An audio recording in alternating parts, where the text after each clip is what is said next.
করতে পারো, একটু তো পারো না। আবদারের কথা বলছো? দেখো এখনকার সারা যুগে জীবন খালি বাপ মারে দাও, ভাই বোনের দাও, এটা দাও, ছোট চারকে করছো, বড় চারকে করতে পারো না? আর বেটারা করে না? আরে বড় চাকরি করার জন্য তো এরকম শিক্ষাগত যোগ্যতা লাগবে, আমার কি যোগ্যতা আছে? যোগ্যতা কি তৈরি করে লই তুই?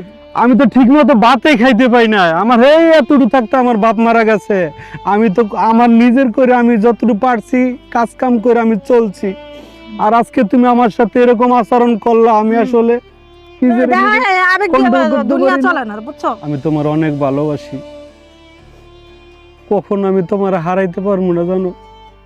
এই যে তুমি কথা কাঁদতেছো নিয়ে কি গেল, লিগা? কাইন্দো না। তুমি যে আমার যে খোটা দাও না, আমি তোমার এইটা দিই না সেইটা দিই না, ভালো কোনো রেস্টুরেন্টে খাওয়াই না, তখন আমার অনেক কষ্ট লাগে। এই ছোট্টবেলা আমার বাবা দুনিয়া থেকে বিদায় নিয়ে গেছে, এই সংসারের যত দায় ভার আছে সবই তো আমার উপরে আসছে।